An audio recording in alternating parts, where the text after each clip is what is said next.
আমার দল ভারতীয় জনতা পার্টি তার রাষ্ট্রীয় অধ্যক্ষ নীতিন নবীনজি থেকে কেন্দ্রীয় স্বরাষ্ট্রমন্ত্রী অমিত শাহজি থেকে মাননীয় রাষ্ট্রীয় সংগঠন সাধারণ সম্পাদক বিএল সন্তোষজি থেকে তারা প্রত্যেকেই গতকাল থেকে অদ্যাবধি বারে বারে আমার বা রথের পরিবারের পাশে দাঁড়িয়েছেন।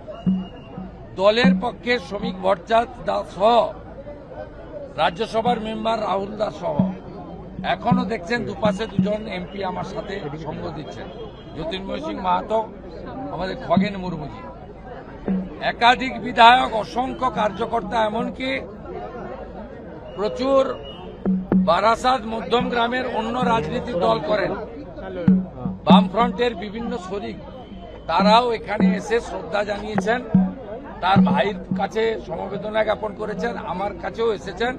কারণ এটা আমার ব্যক্তিগত লস এবং আমার নিজেকে খুব পরিবারের কাছে আমি খুব যে আমি যদি বিজেপি বা বিরোধী দলনেতা না হতাম হয়তো তাকে টার্গেট করত, আমি যদি ভবানীপুরে না জিততাম তাহলে হয়তো ওকে টার্গেট করত না। এই মানসিক দংশনে আমিও বিদ্ধ।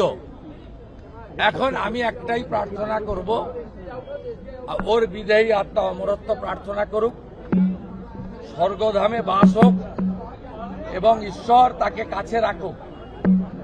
এয়ারফোর্সের সদস্য হিসেবে ভারত মাতাকে সেবা দিয়েছেন, এবার ভগবান তাকে ভালো রাখুক, এটাই প্রার্থনা।